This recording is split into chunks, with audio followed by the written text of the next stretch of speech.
Saudara-saudari terkasih, apakah saudara sudah memulai hari ini dengan penuh sukacita dan punya niat untuk berbuat baik meskipun kecil? Semoga Tuhan memberkati niat baik saudara.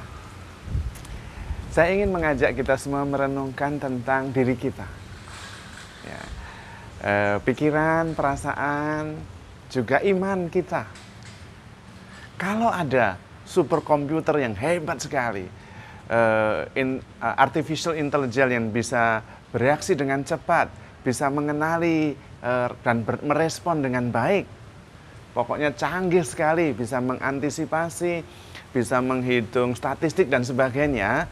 Dibandingkan dengan diri kita, superkomputer itu nggak ada apa-apanya. Kita ini adalah superkomputer yang luar biasa hebat. Jelas. Karena kalau komputer sehebat apapun itu kita yang menciptakan. Sementara diri kita itu Tuhan yang menciptakan. Pasti ciptaan Tuhan jauh lebih baik daripada ciptaan kita. Sayangnya, kehebatan diri kita seringkali tidak sungguh-sungguh kita kenali. Dan kemudian tentu tidak bisa kita manfaatkan. Atau kadang-kadang justru kita manfaatkan secara keliru. Mungkin beberapa penelitian bisa menolong dan membantu kita untuk mengenali kehebatan ciptaan Tuhan kita ini, Anda dan saya yang luar biasa ini, dan kemudian mengenalinya, dan kemudian bisa memaksimalkannya. Pasti banyak di antara kita pernah mendengar sebuah penelitian tentang ikan hiu. Ketika ikan hiu ditempatkan di sebuah kontainer, di sebuah akuarium besar, dari kecil dan dia mulai nyaman, dia menguasai wilayahnya. Dan kalau ditempatkan satu ekor ikan kecil, langsung dia sambar. Nah, penelitiannya adalah hiu ini diberi ikan kecil, tetapi diantaranya diberi pembatas, yaitu kaca yang tembus pandang. Tentu hiu itu begitu melihat ikan kecil langsung menghantamnya. Dan dia heran karena begitu menghantam dia balik lagi terjatuh karena menabrak dinding kaca itu. Dan dia coba terus, sampai akhirnya dia lelah. Lalu besoknya dicoba lagi, dan dia mencoba terus. Sampai akhirnya, sesudah dia tahu bahwa tidak akan berhasil, bahwa dia akan menabrak sesuatu yang dia tidak tahu itu apa, dia tidak berusaha lagi. Dan peneliti itu ketika hiunya tidak berusaha menabrak atau memakan ikan itu, memangsa ikan kecil itu, dia mengambil pembatas kaca di antara mereka. Dan apa yang terjadi? Hiu itu tidak mencoba sama sekali. Mencoba pun tidak. Meskipun kacanya tidak ada. Karena hiu itu sudah membangun pembatas kaca di pikirannya. Kalau hiu itu punya pikiran. Atau di instingnya. Percuma. Kalau dia mencoba percuma. Maka dia tidak mencoba. Dan ikan kecil ini, dia berenang kemana-mana tidak takut sama sekali. Karena dia tahu pasti bahwa hiu ini tidak akan memangsa dia. Percobaan itu juga mencerminkan kita. Kita juga seringkali membangun dinding pembatas antara keinginan kita, antara diri kita, pikiran kita, dan apa yang kita mau. Karena seringkali kita mencoba mewujudkan apa yang kita inginkan, mewujudkan cita-cita kita dan tidak berhasil. Kegagalan itulah yang membuat kita berhenti berusaha. Nah, di sini pelajarannya.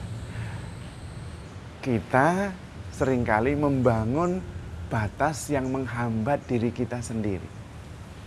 Kita seringkali berpedoman pada kegagalan, bukan kepada kepercayaan, bukan kepada belief kita bahwa kita bisa. Padahal tidak ada pembatas antara diri kita dan cita-cita kita. Pembatasnya kita buat sendiri, pikiran kita. Dan kita itu superkomputer yang hebat sekali. Maka kita sendiri yang kemudian salah menggunakannya. Berbeda dengan orang-orang berhasil. Kita bisa menyebut banyak sekali. Mereka adalah orang-orang yang tidak pernah menyerah. Terus berusaha, dan akhirnya berhasil. Karena mereka percaya. Kuncinya adalah mereka percaya bahwa yang dia usahakan, yang dia cita-citakan itu mulia. Bernilai. Terutama bagi orang lain.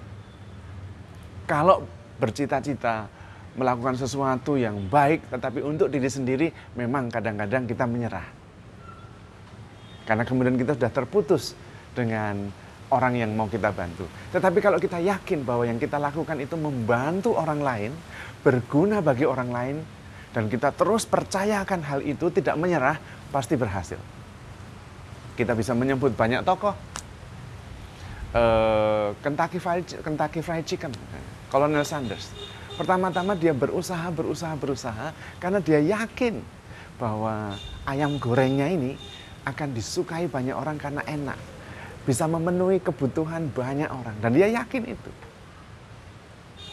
Maka berhasil. Meskipun usianya ketika berhasil tidak muda lagi. Tidak masalah.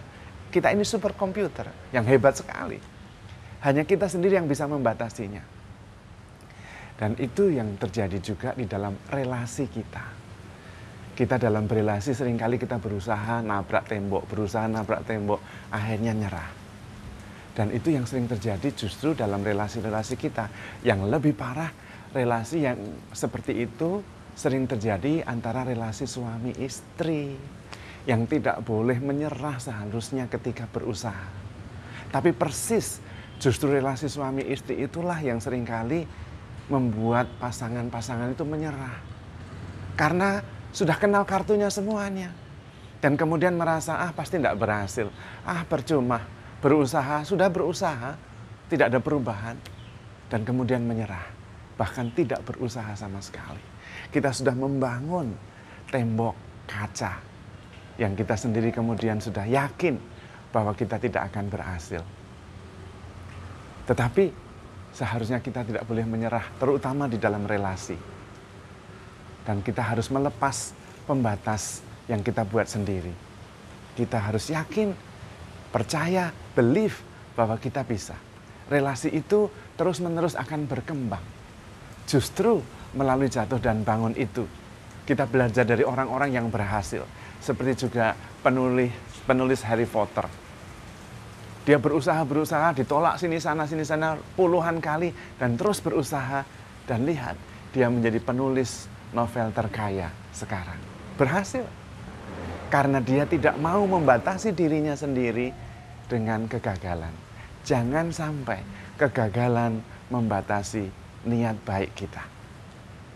Jangan sampai kegagalan menentukan usaha kita. Jangan sampai kita tidak berusaha karena berkali-kali mencoba dan gagal. Terutama dalam relasi. Jangan menyerah dalam berelasi. Maju terus. Terutama kepada pasangan, kepada anak-anak, kepada para sahabat. Karena memang sebetulnya masalah iman justru adalah masalah-masalah yang di luar pikiran kita. Dan seringkali membuat kita justru menyerah. Karena menurut pikiran kita itu tidak masuk akal, tidak mungkin. Tetapi persis di situ kekuatan iman. Kita adalah superkomputer plus iman. Dan kekuatan iman itu luar biasa. Karena itu Tuhan Yesus mengatakan, carilah maka engkau akan mendapat. Ketoklah pintu, maka pintu akan dibukakan bagimu. Bahkan buluh yang terkulai tidak akan dipatahkan. Sumbu yang berkedip-kedip tidak akan dipadamkan. Bersama Tuhan kita pasti bisa. Karena Tuhan selalu menyertai kita. Dia adalah Immanuel. Dan Tuhan yang bangkit itu bukannya bangkit 2000 tahun yang lalu, tetapi yang hidup bersama kita sekarang. Sungguh hidup, berkarya, peduli, dan menemani kita. Maka kita perlu melepas batas-batas yang kita buat sendiri. Kita terbuka. Yang penting berpikir dan yakin bahwa yang kita lakukan itu baik untuk orang lain dan untuk saya sendiri. Pasti akan berhasil. Tetapi di atas semuanya itu atau di dasar semuanya itu, ketika kita melakukan semuanya itu, ingat prinsip ini. Handle yourself with care because you are loved. Tuhan memberkati.